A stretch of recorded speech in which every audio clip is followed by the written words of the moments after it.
almost like the most simplistic way that I've been able to grasp these very complex concepts of divine feminine and divine masculine is the divine feminine really representing the unseen and the divine masculine really representing what we see, what we can like sense with our human senses.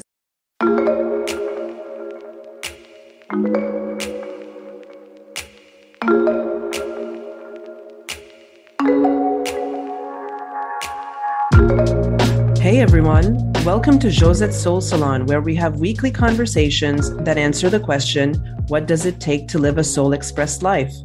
I'm your host, Josette Leblanc, and during this episode, I speak with the Three Luminaries, Anika Apple, Kailei Carr, and Leilani Mañulu about balancing the divine feminine and masculine at the personal and collective levels. The world is currently in the process of radically filtering out toxic masculinity and seeking new ways of being and doing across cultures and industries. Human culture has been out of balance for a while and has faced a lot of destruction because of it. So how can we bring more balance into the world and our lives? In this conversation with Leilani, Anika, and Kailei, we answer this question. The Three Luminaries are divine channels offering pathways for light seekers to reconnect with their inner light and bring their lives into greater alignment. They all have backgrounds and expertise in supporting leaders in a variety of spaces and organizations and use their unique backgrounds to support and guide light seekers in arriving home to themselves in hopes of bringing our collective forward. You'll want to listen to the end to hear how you can foster your own connection to Source and create even more alignment in your life. I also have some exciting news to share, so again, be sure to listen to the end.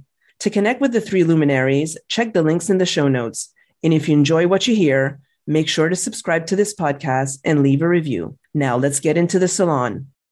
All right, I am so excited to be with the Three Luminaries, Anika, Leilani, and Kailei. Oh my gosh, thank you so much for being here. How about we start off with discovering who the Three Luminaries are? Could you tell us who you are first? I'm going to start, and I'm going to invite my sisters, Kailei and Anika, to join in. So the Three Luminaries is completely divinely led. The three of us came together in a divine way as well, and into our getting to know one another, discovered that all three of us are divine channels. So we all hear from God, the divine, the universe, however you want to identify your higher power. And it became a very clear mission for the three of us to come together with the sole purpose of allowing these messages to come through for the world to hear and to also support other, we call them light seekers. So people who are also trying to understand and discover and explore their own inner light and their own divine missions here as well. So we serve as channels, messengers, guides, and models, examples of how to live a life that is divinely led. And we're still discovering, I think, every day what our magic looks like. And right now we offer workshops to support light seekers and what we call finding their way home, which is home to themselves. And I'll open it up to Kailei and Anika to add anything else. I don't think I have anything else to add. That was so beautiful. Perfect. Mm-hmm. Good, because I didn't practice at all. That was clearly channeled, so it's all good. Yes. Perfect. Beautiful. Thank you. And I couldn't, there was nobody more perfect for this conversation that we're going to have today about energetic balance. And we can't talk about energetic balance on an earthly level without emphasizing the divine feminine. And so today we're going to focus on the divine feminine with the idea of that focusing on the divine feminine brings everything into balance. And I just want to say that I like to use the word the divine feminine instead of just feminine or feminine and masculine when we're talking about the balance, divine feminine, divine masculine. because if we use the word feminine or masculine, there can be a tendency for humans to want to genderize. And it's not about gender, it's about energy. And, this energy is not only for humans, it's for everything and everyone on earth. So everything and everyone on earth has divine feminine energy and divine masculine energy. And sometimes that energy is out of whack, like now in this current era of the world. And so I'd like to start with a very simple question of how would you define the divine feminine? And that was a cheeky question. It's not a simple question, but I know that the three luminaries can bring us a lot of wisdom on that. So who would like to jump in? Okay, well, I can jump in then. So when I think about the divine feminine, I think about all of those aspects of humans that are connected, that are intuitive, that are soft, that are the nurturing aspects of ourselves that drive us to our divine connectedness.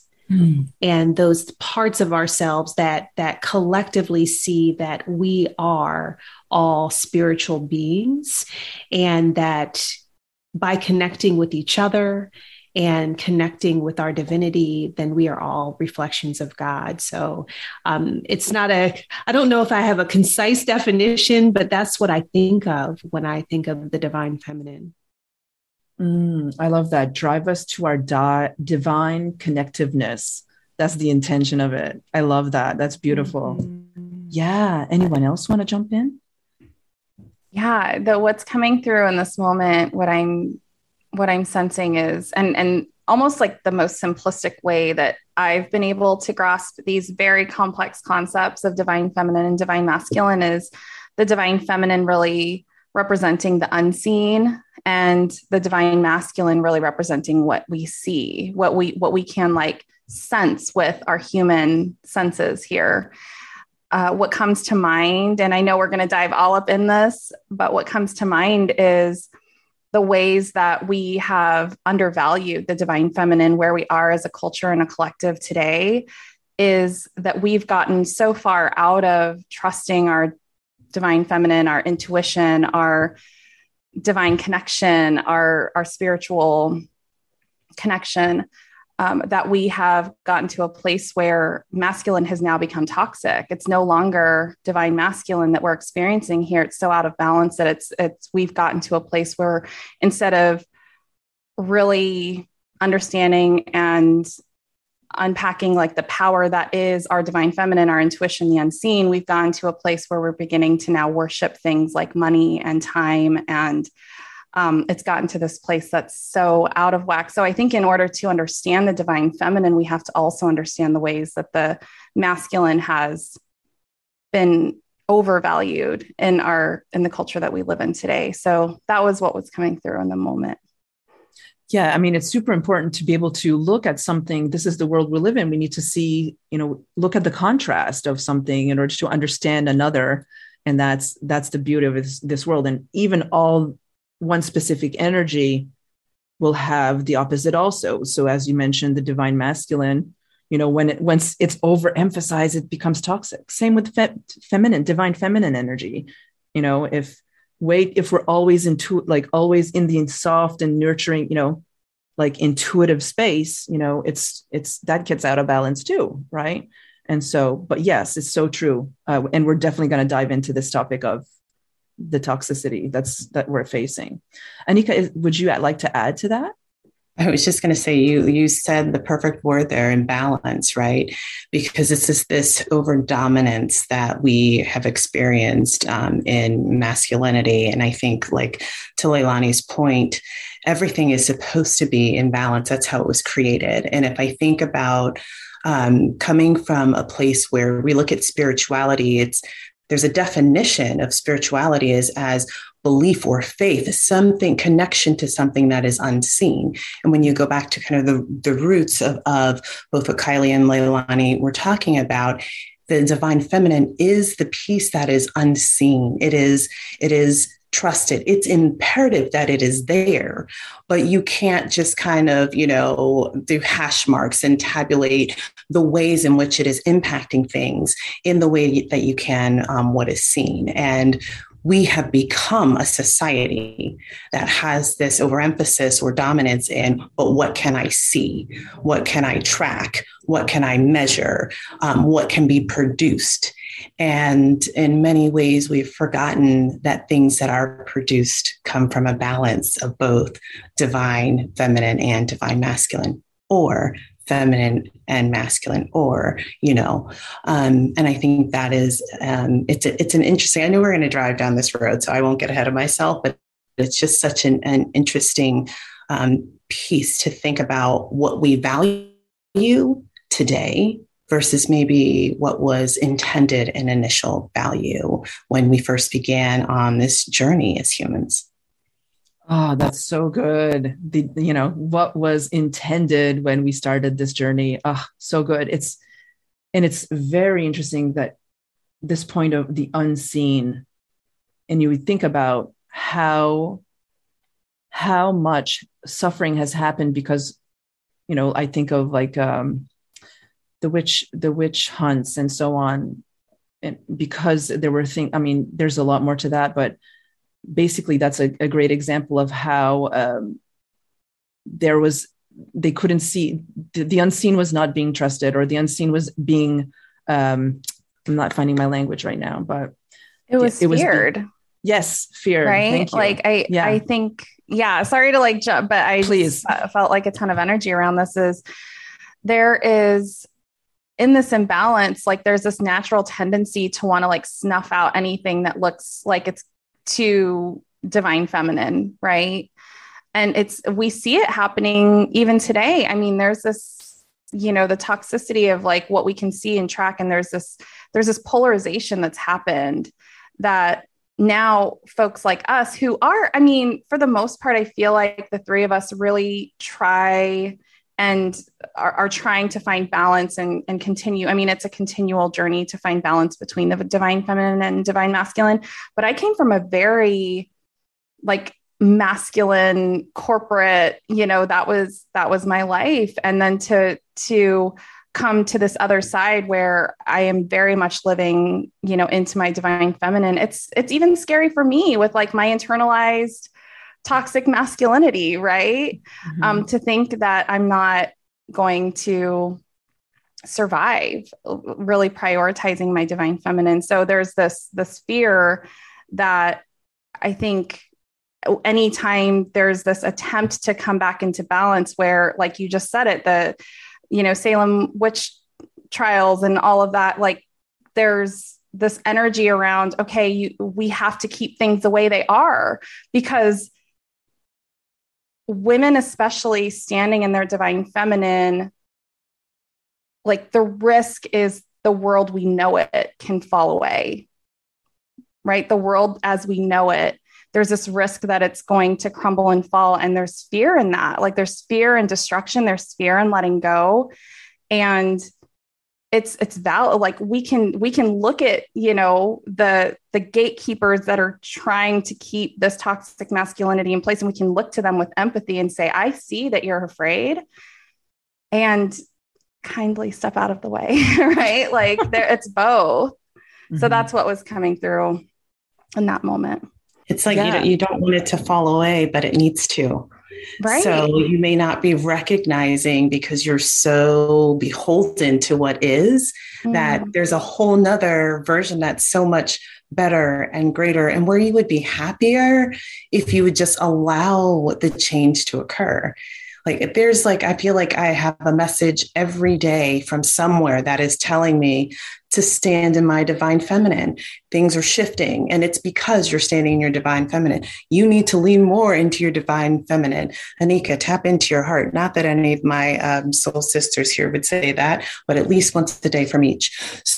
So it's the reality. And if I look back at where I was 4 months, 6 months, 2 years ago to where I am now, I would never pick to stay the way that I was. And I still have a journey ahead. And so I think that is some of the beauty of the work that we are building here, where we can encourage people to just have a little bit more grace to see what possibilities exist, in the hopes that they will allow themselves to go on the journey to really find what balance looks like inside, and then join in helping to find what it looks like on the outside for all of us. So beautiful. Oh, and what I hear and what both of you are saying, and maybe Kailei can speak on this, or whoever wants to jump in, but what I hear is their trust in the idea of surrender is required in order for us to be able to lean into the divine feminine. So the concept of surrendering, of letting go of knowing the future, is really the biggest part of this leaning into the divine feminine, because the fear is built on prediction and being able to predict what's coming, right? So, yeah. Yeah, absolutely. And I love how Leilani described the divine feminine being the unseen. And so when you think about this powerful part of all of us that guides us, that directs us, that we need to trust in, right? But we've been told that in order for us to trust in anything, there needs to be evidence, physical evidence. And so this requires us to dismantle and just identify all of the ways in which we've been culturally conditioned, right? To lean into and hold on a pedestal, honestly, are the masculine parts of ourselves.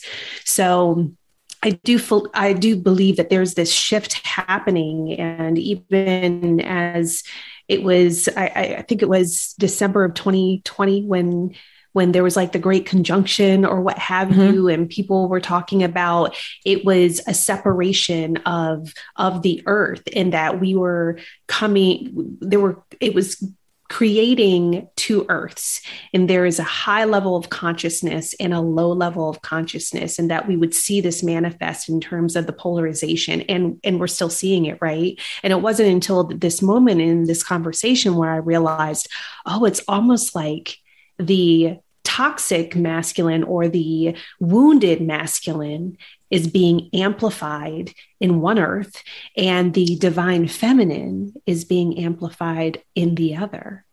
And it'll be interesting to see how this all plays out.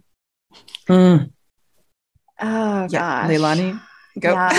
I can feel this open up a can of worms. Oh my God, I love that. Two earths. What came forward in that moment is also the responsibility of those of us who are experiencing this higher consciousness. It's not like we can just leave behind our siblings who are not getting it, right? We have a responsibility especially as light workers, right? To be able to build the bridge so that we're not just like abandoning our fellow collective, that's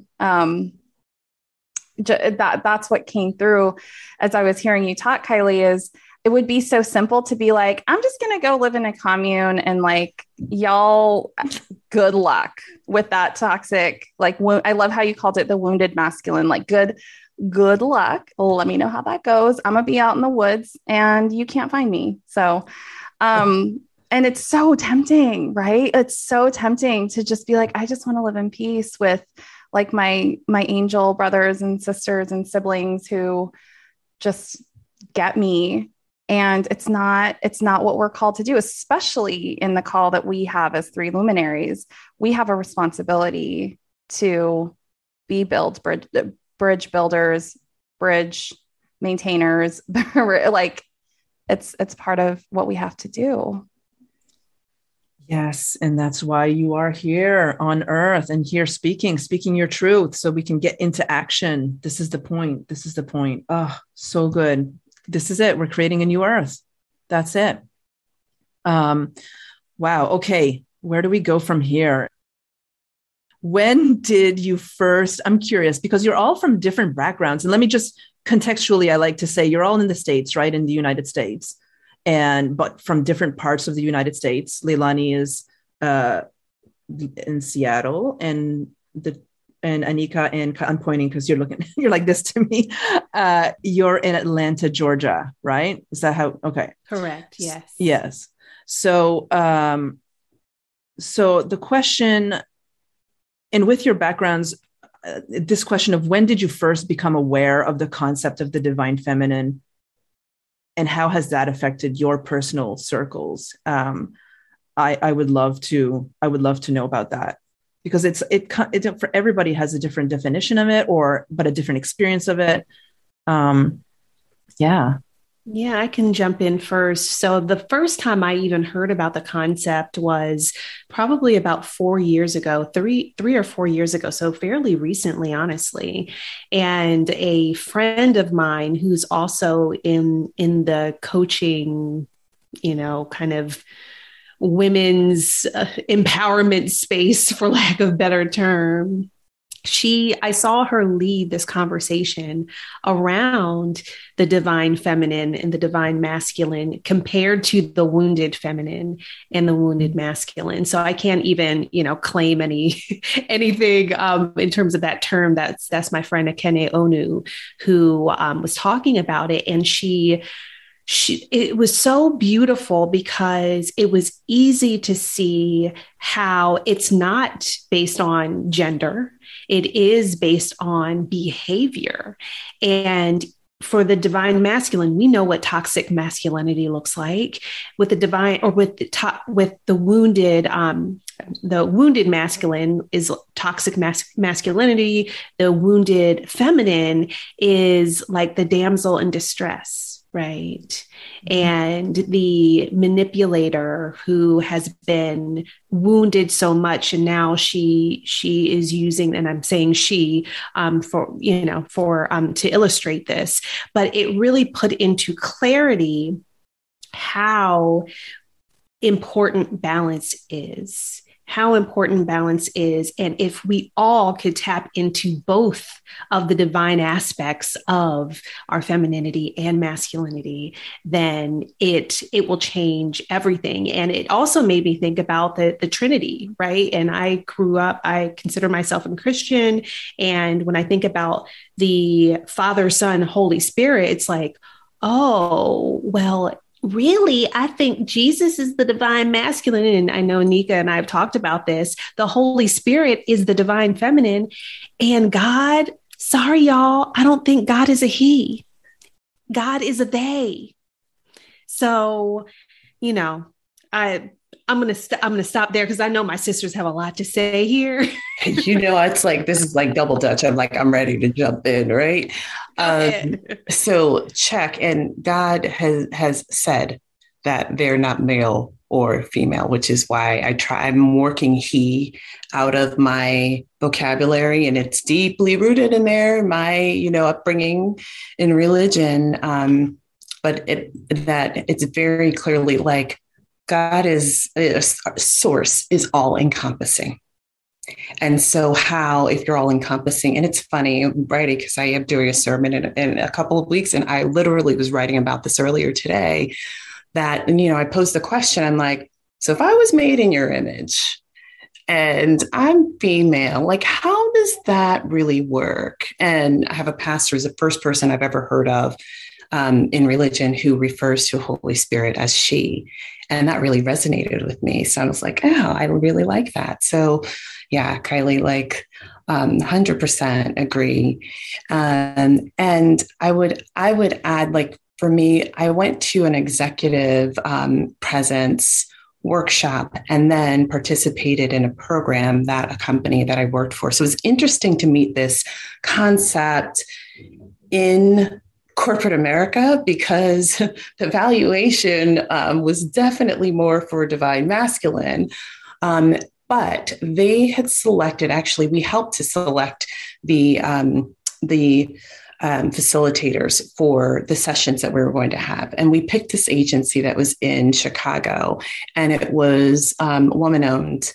And They were amazing. I credit them for many of the shifts that have happened in my career. But in that session in particular, they were talking about owning our own power and finding this balance. And in particular, this is so salient for me. We were doing a values exercise, and so they had a values deck, and we were to go through and select. And of course, you select 12 or whatever, and then basically you're narrowing it down to 5. And I was stuck because I had 6 values. And this one card I just kept trying to put back, but it kept coming back out over and over again. And so the coach said to me, she's like, Anika, what's going on? Because you've been wrestling with that for a long time, basically like, let's move on in the exercise. And she's like, what card is it that you're struggling with? And I said, love. And she said, well, what's the struggle? And I was like, because I just feel like it's a value, but I just don't feel like it belongs here. And she was like, but it's your value as an individual. And so, I won't take you through the rest of it, but ultimately it was like calling out to me that here's a piece of yourself that you are saying you keep pulling to it. It keeps pulling to you because it's actually at the core of who you are. It is your core value. I now will very easily say love is my core value, right? But it was the desire to repress that because it didn't fit into the environment. And so there were just so many things. I don't know that I would have coined it divine feminine there, but that is absolutely what they were teaching us, to be able to bring all of the brilliance of who we were and to not try to define it based on what was acceptable, but instead to be our best selves and allow that to be more than enough in whatever rooms we were in. Then I went to a session that Kailei hosted, and Eke Uno, who Kailei was just talking about a moment ago, talked about the concepts, and it all just came rushing back. And I'm like, this is it. And so it is beautiful that it's woven into things like insights and some of the other ways in which we help to understand personality types, et cetera. But it's not talked about in the way that it needs to be pronounced, especially at this time in our lives. So, and I know we'll come back to more of that, but I want to let Leilani come in here. Yeah. So mine is a little different. And I really this is one of the things I love the most about the Three Luminaries is we all have these different orientations with which we approach the work that we do. And so my background, devout Catholic upbringing, it was actually in my just late teens, early 20s, the church just felt traumatic to me. I had some experiences that I won't get into that I was kind of feeling done. And it's something that I'm reckoning and grappling with even today. So my sisters know all about this. And so for me, my orientation with the channeling and everything came less from being in kind of a religious setting. And so in a lot of ways, it kind of I feel like I had more of this blank slate with which to engage my work with God, the universe, source. And so the divine feminine, divine masculine, interestingly, the first time I really became aware of this was I was working with a body worker. So she was a somatic, just body worker. And she would just always mention oh yeah, that's your mother's side. That's your father's side when she was working on my body. And I'd be like, what are you talking about? What do you mean? And so she was the first one that really started to help me understand okay, so the right side, she'd be working on my right side. And I would just start feeling father wound stuff come up, or she'd be working on my left side. And so for me, it was the physical body that helped me begin to connect with this notion of feminine and masculine and how it had kind of taken shape within my body. That was, a good 12, 15 years ago. And the next time it really came up for me was when I started, and anyone that reads my book, it's called Paradox of the Water Bear, but I talk about this process of bringing people through the veil. And what I realized is a way that my higher power was supporting me in doing that and knowing which questions to ask were the ways that in my mind's eye, the ways that people were struggling and getting through the veil. So a lot of times it's like your right foot is stuck. Like, what is it about your right side? And that's like your masculine, that's the scene. And so for me, it became this mode of translating where are people finding that they're getting hung up in, like embodying that balance, that wholeness of who they are. And so for me, I had to get spooled up real quick on like divine feminine and masculine, because for me, and part of my mission and supporting people through the veil, and what that really just means is like to own the wholeness of who they are. I had to understand and interpret those messages of like the left, the right, the feminine, the masculine, and like know which questions were being channeled in that sense. So kind of like, again, a lot of my journey, I feel like has been very like me in communication with source, with the universe, and less about like, okay, like I haven't sat down and read a book on the divine feminine or any of that. Like a lot of my information comes like purely from my divine connection. And so it feels vulnerable even to say that, because that's trusting the divine feminine to like give me the information I need, right? In a world that requires that I would read books on it and understand what it really means before I start speaking on it like I know anything. It's vulnerable, right? So yeah. Mm-hmm. Well, thank you for your vulnerability, because this is a really important topic, and this is something that's coming to me too recently, is this idea that the divine feminine does communicate through our body. And our body is, I mean, that's a lot there to unpack. But it's true too. Like the first time I heard about it was really when I was studying yoga. And this again brings light to the body. And then it was connected to Hindu philosophy. And I was, there's a lot of goddesses in Hindu philosophy. And I was, okay, so the divine feminine is like Saraswati, Lakshmi, all these goddesses, Kali, Durga. And then I was like, not only a few years ago, and I'm raised Catholic also, I was like, well, what does it look like in Catholic religion? And I didn't have an image of that. And that was always my challenge, is like, where does it look like? What does it look like? It doesn't feel right. And it was my introduction to Mary Magdalene that triggered it all. And just how Mary Magdalene when I was raised Catholic was not elevated as a saint. And you all know that, I'm sure. And, but through my exploration of her work and her gospel, I was introduced to the concept of Sophia. And I kept looking at this word, Sophia. Sophia means wisdom. And I kept looking at what is, okay, Sophia. Oh, so Sophia is the counterpart to God. I didn't know there was an actual counterpart to God in my religion. I always thought it was like outside, and, it just blew my mind. That was just a few years ago. And I'm like, and this is what's so interesting to me, is that we were all introduced to this concept in our later years. It's not something we grew up on. And we grew up on stories that, again, Mary Magdalene is an example of demonizing the divine feminine, or not understanding it, or whatever, misinterpreting it.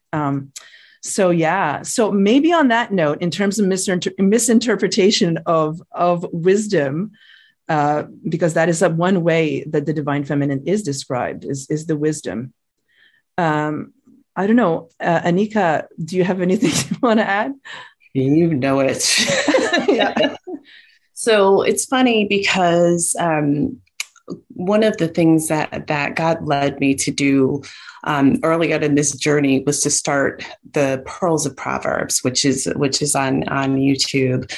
And it basically is a journey through the book of Proverbs. And how I would say that I was connected with it was like, to help understand how to take the wisdom and instruction from that book and apply it to daily living. So how do you talk about it in simple terms? And I was like, why did you pick me to do this? And even listening to you in this moment, I was like, aha, and there's another link in the chain.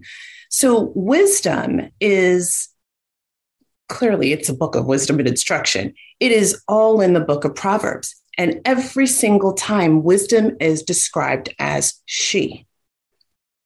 so is the Holy Spirit, is defined as wisdom and discernment that lives on the inside of us. And if you link those two things together, it goes back. So Kailei and I are right. So somebody write that down somewhere. We are like, there is an importance to the divine feminine that is repressed. Why didn't you know about it in your religion? Because it was repressed. It's the same reason that Mary Magdalene is not there. It's the same reason that we've called God he, and even the Holy Spirit he, without any, like, even as a novice, I'm like, wisdom is she all the time. Why is that? And there are a lot of things that are, the fool is always referred to as he. And so it's just very interesting how we pick and choose. The fool is like often used to just counter wisdom, not necessarily a specific person, but someone who's being foolish in their behavior. And so it's very interesting that is connected to, he or the male gender, right? And while wisdom is connected to she or the female gender, if, we want to bring the concept of gender into it. And so I think at the end of the day, we have picked and chosen across, the history of religion, the places in which we want to elevate, the divine feminine versus the divine masculine. And I think to the earlier point about people being fearful of power, and really, I would say, the male leadership within religion, being fearful of power, that they've repressed a lot of the information, people, like Mary Magdalene, from gaining the prominence that they should have had. In building the early church in Christianity, especially within the Black church, the women were the ones that pulled people together in rooms or houses and taught, and really kept everything going in society, right? And so there was a lot of pride in who they were. And when you look at what's happened with how things have deteriorated over time, again, it's like the male counterparts who are always elevated. So it stands to reason that historically, where there has been prominence of the divine feminine, whether it's in the way a leader behaved or in the way that women had a role, that it has somehow been erased or de-emphasized in our history. And Josette knows, one of my favorite things to talk about, we had just a ball going back and forth of this, is that I get fired up about the story of Adam and Eve. And in short, if you go back and look at this in the Bible, where everyone knows that, within Christianity, that Eve, she took from the tree and was fooled by the snake, and now is the root of all things that have happened that are evil. But if you read along in the story, she eats of the apple and she shares the apple with Adam, who also eats from the apple. And when God comes back to confront them, she's honest about going to the tree and eating from the apple. And Adam takes no responsibility for the fact that he is the leader of the family, which is his role, and also defers what the question that God asked. God actually asked him the question multiple times to get clarity from him. And we never hear anything about that behavior, that intention to deceive, and also to cast blame. He blamed Eve. It is because of her. She did this, right?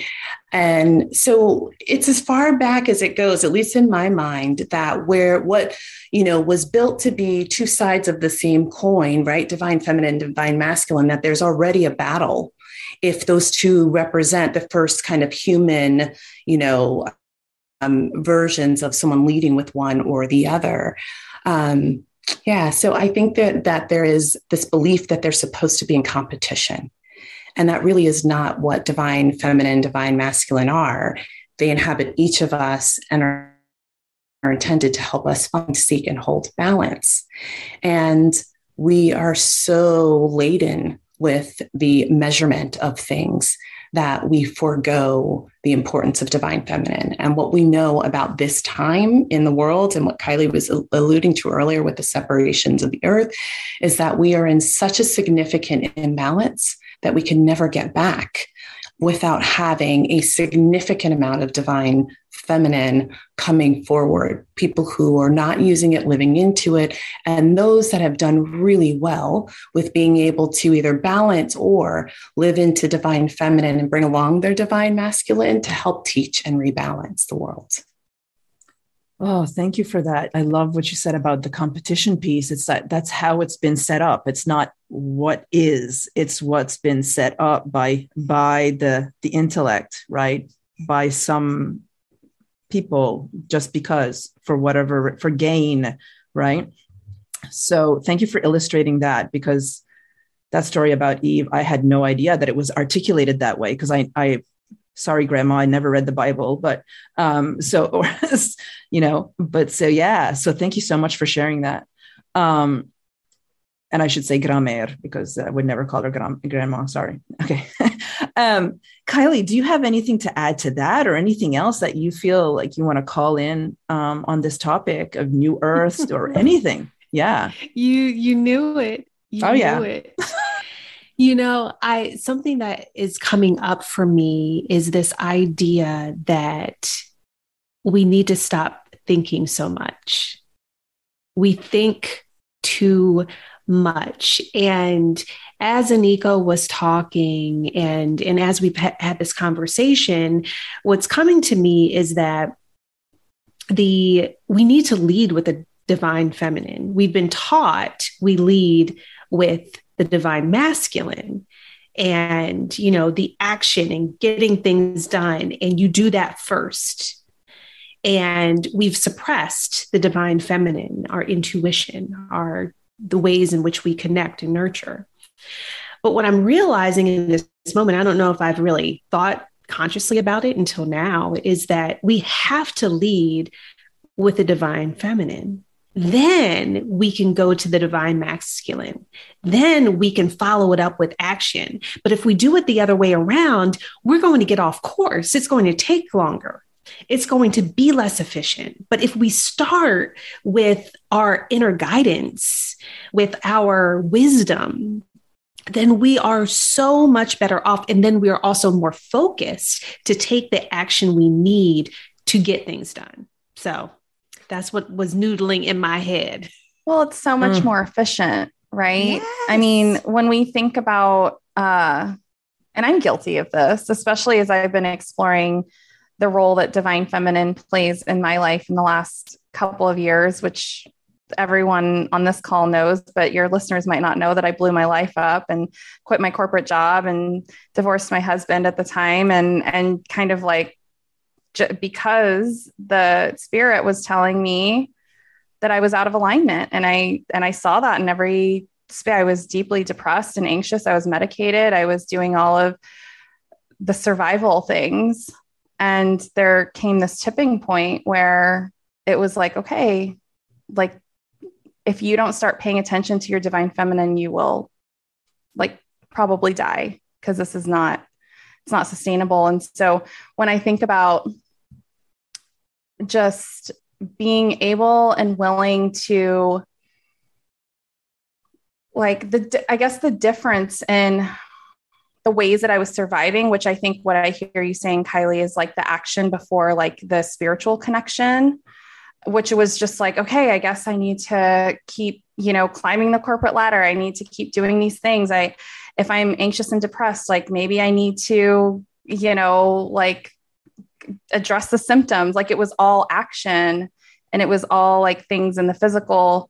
And it wasn't until I really started listening and paying attention to what the messages were that were being divinely flowed to me that it was like my path, which looked like a cluttered, like one of those, what is the show? Hoarders. Like that's what my path looked like, which is terrifying because I hate that show. But then the moment I just like surrendered again to this divine voice that was like trying to get me to remember who I was, all of a sudden it was just like the path was just like clear as day and lit up with lights and stones. And you were on my path, Josette. Like, you know, Anika was on my path, Kailei was on my path. And it's the having the guidance is just so much more efficient. I can see myself skipping on these little stones, like, well, there it is. That's lighting up and that's lighting up. But we can't get to that place if we're not trusting and we're not surrendering, right? Oh my gosh. Thank you so much for illustrating that, because I don't think, and again, it's so interesting, the language that comes out, right? I don't think that most people would say that following intuition, divine feminine intuition, is efficient, right? And I love that you use that term, because that's the point. Like, ultimately, like, it's the point. And Kailei said it so beautifully. You know, the intuition leads and the intellect follows. That's the real sequence of events that we were meant to invoke in this human body. And we all have those examples, and that's why. But it's that first step. That first step is the scariest, where you're like, I'm going to make this decision based on how I feel in my heart, in my gut, whatever you want to call it, wherever you feel it's coming from. You make that first decision, and that's where the evidence comes from. The evidence comes from that first step you take. Mm-hmm. And sourcing back to, this is something Anika and I talked about the other day, which is like, I'm actually incredibly resourceful, but in the last like couple of years, I've been relying so much on like, okay, spirit, show me. And now I'm like reintegrating. Like, I am actually very good at creating a schedule and creating a routine, and like these ways, this resourcefulness that used to like lead my life, that's now like taken this giant back seat. And now that I have like come back into balance, it's like, okay, I get to like bring those parts, that scheduling, that like there's parts of me that are divine masculine that I get to like reintegrate. And I think it's you, Josette, that have said, like, when you're in this really divine space, your ego, you know, like gets to become a servant to your intuition or something to that effect. Yeah. Of like, you get to make choices then about how to bring back like these. For me, it's been like resourcefulness, like being able to like bring some of that back in. And it's scary, right? Because I'm like, I don't want to get back to that place of like toxicity or like that woundedness, but we can trust that we're held, that we'll maintain that balance, right? It's, yeah. Well, I would love, Anika, I definitely want you to come in here, but this is, I think this is the crux of this podcast that we're having today is, because the ultimate question that this podcast answers is, how are you leading a soul expressed life, or what can you how is this topic helping you lead a soul expressed life? And I think this is the point, and this is how we can bring this big concept into our daily life, right? It's so, yeah, Anika, please go ahead. And I would love to hear more about how it's coming into your daily lives in this way, how your intuition, the divine feminine, is helping you, balance with the masculine skills that you have.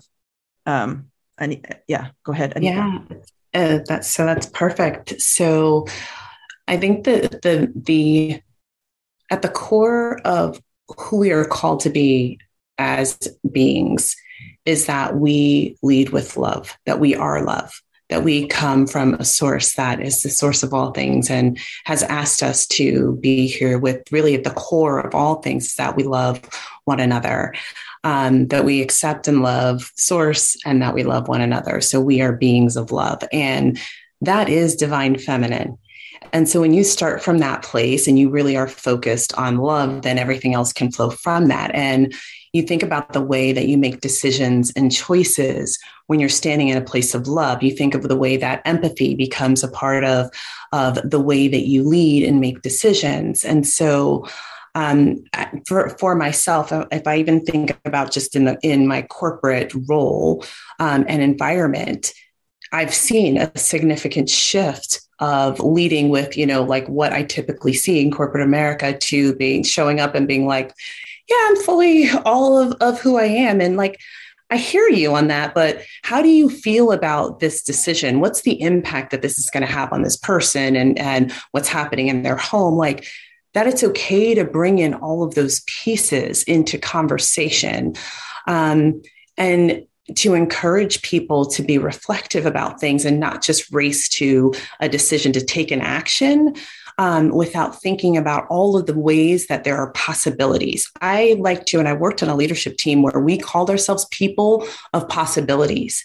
And we challenged ourselves to think about more than just what immediately came through. That for me is an example of leading with the divine feminine and still getting to, a place that embraces both divine masculine and divine feminine on the way to coming up with whatever the solution is. From a personal standpoint, I will tell you, and I look at Leilani's square as I say this, is that one of the things that God said to me a couple of maybe last week was that the head has no place in love, that you are supposed to lead from the heart.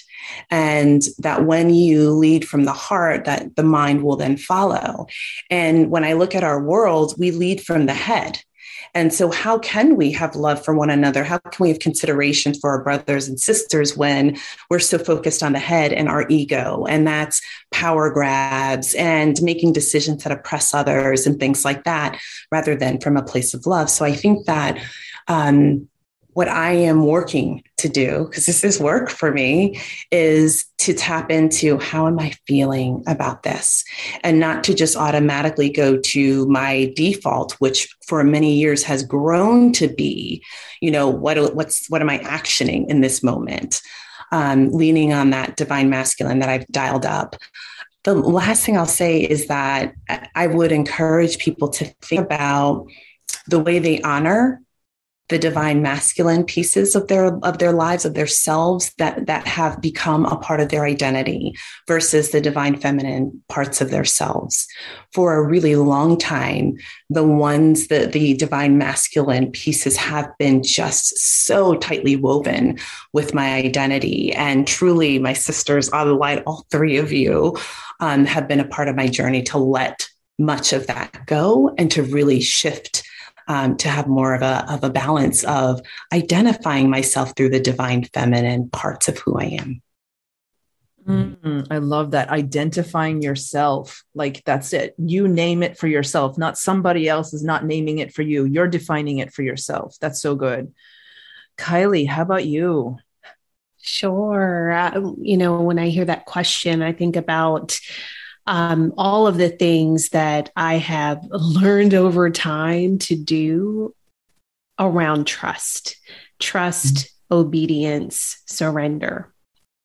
So how leading with the divine feminine and my intuition shows up for me is, one, trusting and honoring that it is powerful. I mean, years ago, God told me that my greatest gift is my ability for God to speak through me. And so I have held on to that. Now I trust it. I used to say, well, my gut says, and I would say it almost like, yeah, or I would feel something and not talk about it or suppress its power. Honestly, now I honor it. Now I allow it to guide me. I allow it to show up. I allow it to guide how I interact with clients. I'm building out my team in my business. So creating an environment where it is okay to even talk about spirit, for it to be okay to even talk about how our intuition is coming into play. Right now, several of us are reading this book, The Law of Divine Compensation. And it is like, oh my gosh, to think about being in corporate America, having these conversations, it just wouldn't happen. But I do feel like I have the opportunity to create a different type of work environment with aligned people and to live out my life with my greatest asset, which is my connection with God, which is partially my divine feminine. So that's how it's showing up. Wow, this is so beautiful. Creating an environment where it's okay to follow your intuition, your heart, your guidance. Um, I think this is the thing that, if we want to give an example of what is possible and what we can do as leaders, or not even leaders, just people living our lives with this idea of let's bring it all into balance, let the divine feminine lead, is we have the power to say, like, this is how I'm leading this team or this group or this business. So, for example, for me, like a big part of my business is I'm not going to show up this week because I need to rest. And that is like mind blowing. We don't know anything about that. I was just making a joke because that is literally something that the three of us have been going into great detail about, the ways that we often don't prioritize rest and how that gets in the way of our divine missions. It's hard. It's super hard. I mean, we're not geared that way. We haven't been raised that way. It's really, that's part of the fear piece, right? Like if I'm not actioning, I love that verb that you used, Anika, if we're not actioning, then we are not worthy of like this life. Or there are so many pieces to that, right? But we are in a beautiful position. And we all know this. This is why we always have this conversation of expansion, contraction, right? The divine feminine is not on a linear timeline, as, maybe this is one way to define divine masculine. It has more of a linear timeline. Divine feminine qualities are more nonlinear, spiralic, which, and if you think of the moon, right? The moon has a cycle, 28 days. There's a new moon. It's dark. You don't see anything. That's where intentions are set. And then it goes and it becomes full of ideas, you're able to reflect on what's coming. But yeah, we are now building the four of us are building businesses, are building lives where we, give permission to people who come work with us, our clients or our coworkers, to actually lead this way. And it's just so exciting. Is there anything else that we haven't covered that you would like to talk about on this topic? I don't want to talk about it. And I hope I'm not like hitting a softball in your direction, sis. But one of the things we haven't talked about is maybe the connection of divine feminine to sexuality. So I don't know if you want to talk at all about that. Let's go for it. I'm open. This is a conversation. This group is a conversation. To me, it's go for it. I was feeling it too, Anika. I'm glad you brought it up. Wow. Go for it. No, it's not a curveball, softball, whatever you want to bring it. Go for it. You can't just bring that up and then not. No, go ahead. I was hitting the softball to you. Oh. I want you to come in and talk about it. Okay. So, the word that is coming to mind again, I feel like this word has come up but the repression, right, of our divine feminine, I think has a lot to do with the ways that we've also repressed ourselves as sexual beings. And, again, I feel a lot of that is rooted in the church and the ways that I remember growing up very Catholic. And I was like 12 or 13, my body's changing. I want to touch myself. And they literally told me in Sunday school that was a sin. Like I can't explore my sexuality as somebody who is like, and so I learned very early on this repression of sexual energy, which again, if we think about divine feminine, I'm not entirely sure, like this is not something I'm super well versed on, but I do feel as though that the divine feminine is very much like the sexual, like sensual and just being really in touch with our bodies and our cycles. I thought, when you said the moon cycle, I thought of like my period. I'm like, I don't take clients when I'm PMSing and like the first couple of days of my period. I just don't. I have it in my calendar. I'm like, sorry, can't, and I schedule out. I don't tell them all the time. I would. I mean, I think it all comes back to this, like honoring the cycles of our body as well. And I think sexuality has a lot to do with that. And Anika, I do want to hear what you have to say. Yeah.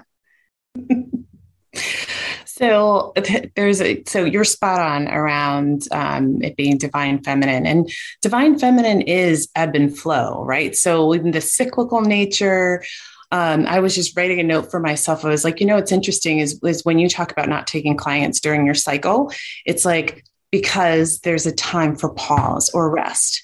And that's kind of like, in Christianity, right? 7 days. On the seventh day, God rested, right? And there was this notion of taking Sabbath, and we think we're not supposed to do that. So a lot of what sits in divine feminine feels like it has become taboo. It's like taboo or repressed. I think that the thing that comes up for me on this topic is like one of my like mind-blown emoji, that's like my favorite emoji, moments when I was talking to Leilani about just this piece about living other lives. And like, is it possible for us to carry some of those experiences or knowledge with us, locked in ourselves, perhaps in our DNA? And then she's like, you got to meet Josette. And, one of my ahas was like, I was having a conversation with someone who is very just so in tune and step with this conversation. And there was a message that had come through for me. And I was replaying that for the person, the female. And she said, I hear little dude or something like that. And so as I was sharing that with her, she was like, it's who I was in an indigenous, with my indigenous self in this past life. And she happens to be a lesbian. And so it was a very interesting conversation. And please don't mistake this. I'm not saying that this is rationale for people to go take off and run with. This is a very simple example of my saying there's comfortability with carrying who we have been in other times in our lives. There's pieces that we hold on to. What I know to be true is that we don't leave behind all of our experiences, that we carry pieces with us. There's knowledge, there's learning, there's relationships, there's connections. And Josette can tell you a lot more about that. So make sure that you schedule time with her.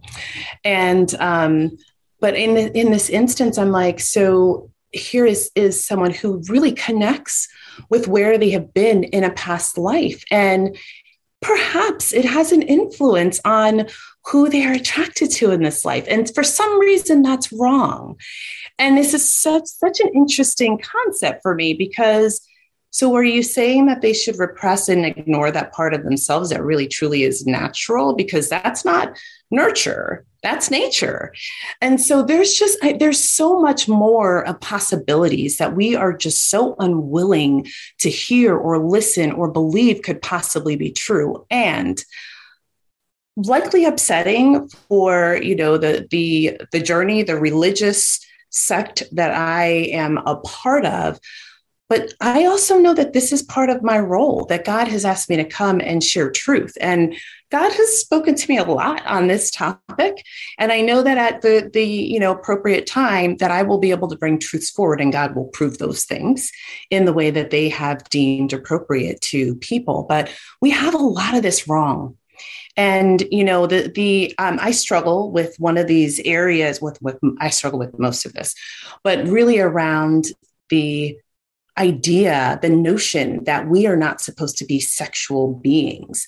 I am very sexual. I am very intense, and I think sex is awesome. I dislike the idea that it is supposed to be something that is so taboo and happens in a room with a sheet and like all of that kind of stuff. And it's interesting that that's the way it started, and it has morphed into what people are okay with, but that's not necessarily the initial intent that God had. So it's okay when we do it sometimes, but not okay at others.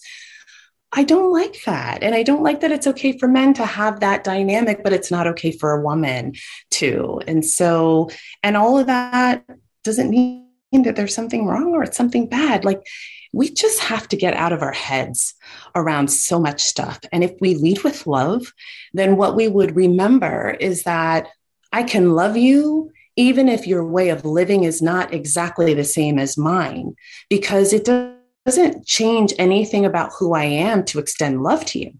What we do today, though, is judge, and judgment is not right, at least not in my belief system, right?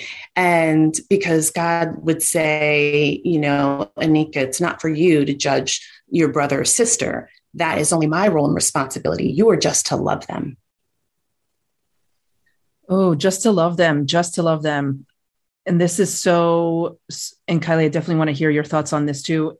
It's what I hear you saying is like, my body is important. My body is not only important, but it's why we like incarnated into these human forms. Like, so first we have to understand that, the idea you were alluding to or explaining, that we have past lives, and this informs the body that we are always incarnating in. That's something, if you want to wrap your head around that, that's okay. But and then the other thing that you're saying, that I hear you saying, is we have a body in order to feel pleasure. Like, pleasure. Hello. Let's not. Why are we repressing pleasure so much? Because when we repress pleasure, then we are emphasizing it. When we repress pleasure, which is in the sacral root, sacral chakra on earth, closer to the earth, then we're bringing, we're emphasizing the mind. And that's where the imbalance happens in our bodies. But I love this. I'm so glad that, Anika, you brought this up, because this is it. Our body, the pleasure, the cycles that we experience are extremely valid and so important for us to have healthy, balanced lives, right? So important. Yeah. I mean, the only thing I'll add, a couple of things. One, creativity, that's the divine feminine too, right? Creativity, pleasure, play, like that is non-linear. That is not evidence-based. That is opening ourselves up to connect with the divine and having it flow through us.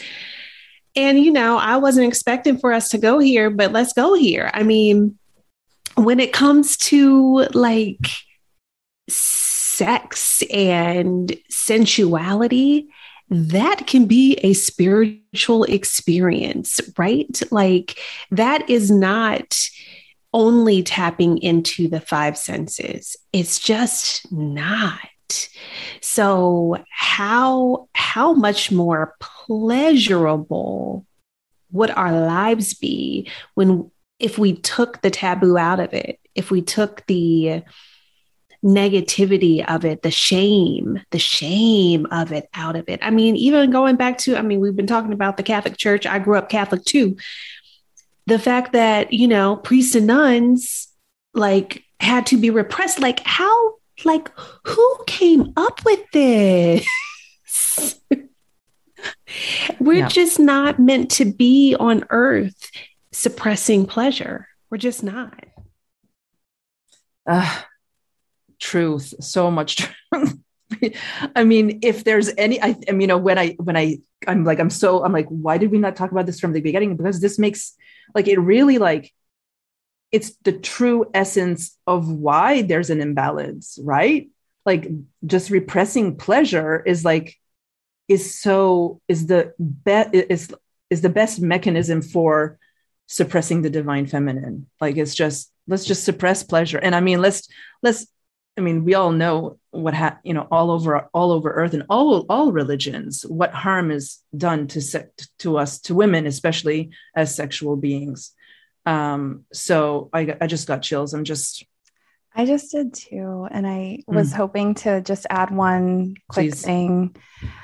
Something that Anika said, and what I'm hearing come forward is this notion of like past lives, or I call it other lives, because I believe that we exist in multiple dimensions and multiple times. Like, I try not to get too in the clouds with all of this, but we live other lives and we bring in those experiences. Absolutely. But we also bring in the trauma And the more that we kind of lean into the masculine and away from like really processing, because it is divine feminine to lean into those lives and say, okay, what do you have to teach me? What do I have to release? How can I live like my best life here? Like unfettered. The word is coming through, like unfettered. And we cannot live in our big way, like our big purpose and our wholeness here.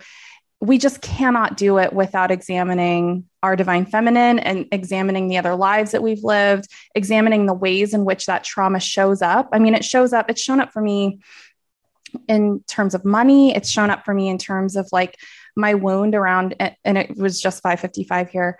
My wound around like being in relationship with men. I mean, it is a very, like, it will lead me in my life if I don't take ownership of it and begin to examine it for myself. And that requires trusting and surrendering to the divine feminine, right? So it's bigger than even just like the intuitive messages that we get day to day all the time. Like it's bigger than that. It's also saying and committing to wanting to shift the trajectory of like your soul's journey.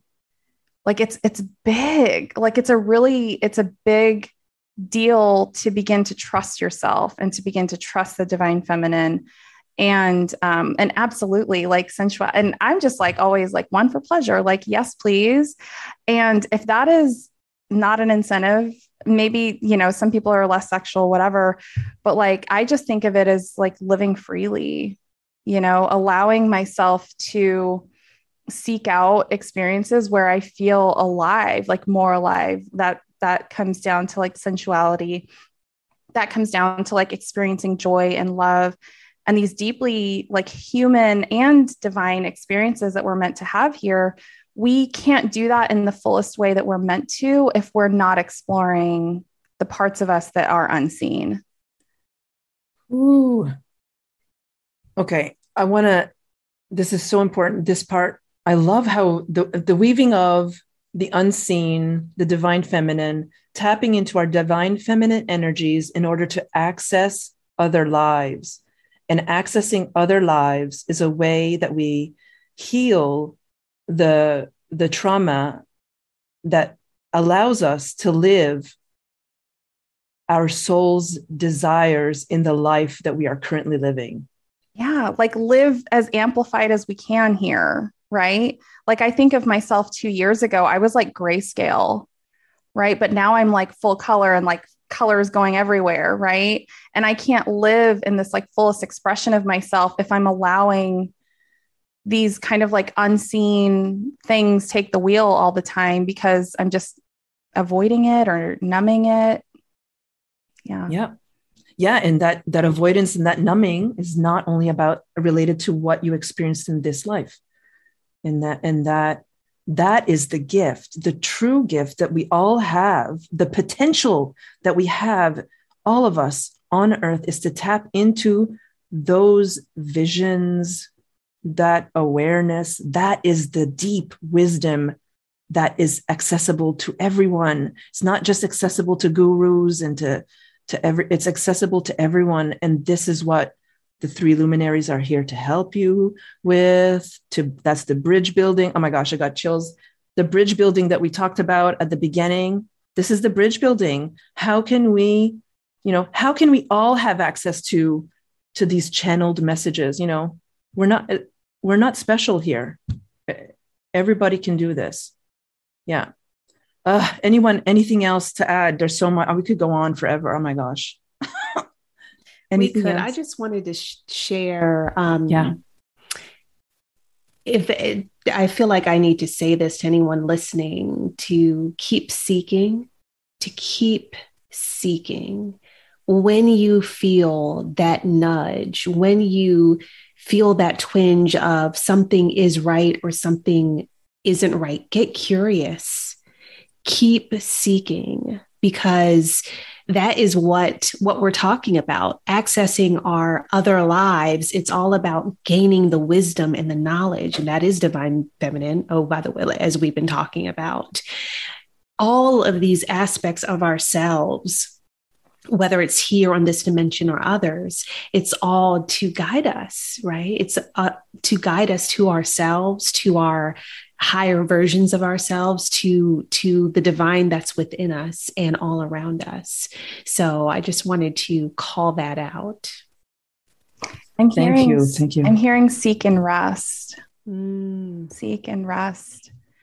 Because at the end of the day, and this is, I'm a spiritual guide and I support a lot of clients through connecting with their inner light. And I do notice a lot of people who are just like ready and raring to go. And they're like, let's do this. And I'm like, let's find stillness.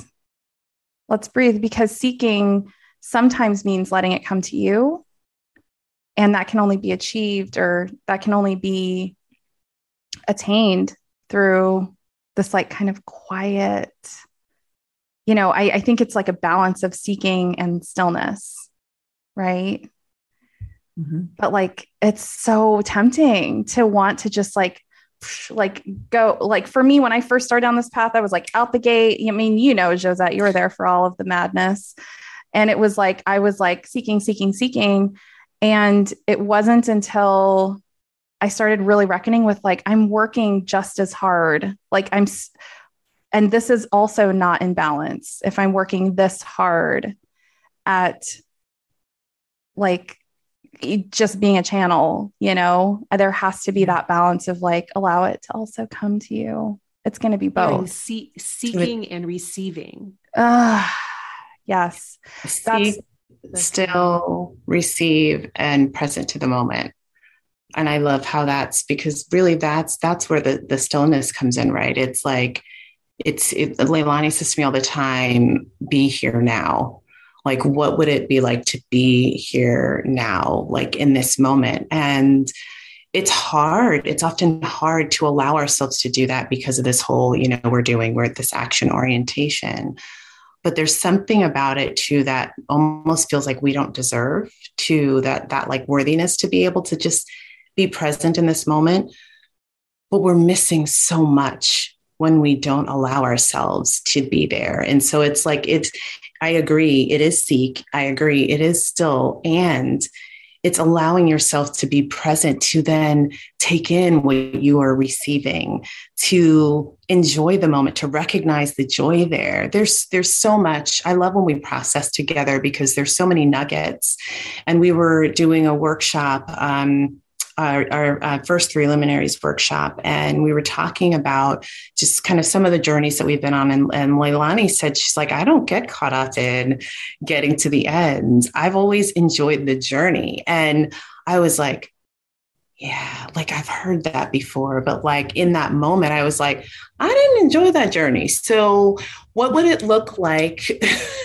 Okay, I did enjoy parts of the journey, but what would it look like to have intentionality to be present in the moment so that I could enjoy the journey? So seek and take it in, give yourself the time, that stillness, but enjoy, allow yourself to be there, be here now. And just to be clear, be here now, that was the universe. That's source, that's God. And that is that was, I have my own podcast, and the bumper sticker from Source when I interviewed Source was be here now, because now is the only moment that exists. The past is a collection of memories. The future is a collection of possibilities. Like now is the only moment that actually exists. And this is the moment where you can access divine feminine. Wow. Wisdom bombs all over the place. It's amazing. So good. So good. Well, I think that's it. You can all, I'm going to put this in the show notes. Everything that was shared here will be in the show notes. Any references, all the links to find all these three amazing women will be in the show notes. And I am just so grateful for you all to be here at this time. It was so easy for us to gather. It was divine. And I'm just so grateful for you all. So thank you so much. Feel free to unmute yourselves and say goodbye. Thanks for having us. Thank you so much, Josette. I just want to thank you, Josette, for putting these conversations forward. It's so needed. Your voice is needed. Oh, thank you.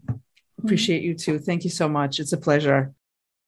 Thanks so much for listening to this powerful conversation. I hope it's given you a taste of how you can bring more balance to the earth. Remember to get in touch with Anika, Kailei, and Leilani. Find their links in the show notes. But before you go, I wanted to share some exciting news with you. One of my greatest gifts and joys is to help lightworkers, coaches, healers, and visionaries find a balance between the dual energies we talked about in this episode so they can show up for their work in a way that's energizing. When you feel a balance between these two energies, it's much easier to express yourself without feeling doubt and fear of judgment. This is why I created the program Soul to Social. Soul to Social is an 8-week group coaching program designed to help you find the self-trust and energy you need to make your soul work visible. Because when you show up this way, you can connect with the people who need you while you do the work you love. No more feeling overwhelmed, lost, and alone online. Soul to Social starts again at the end of April 2020. So if you're interested, see the link in the show notes for more details. And if you're catching this episode at a later date, be sure to get on the wait list so you can be the first to get updates about when Soul to Social starts again. Once again, thanks so much for listening. And until next time, take good care.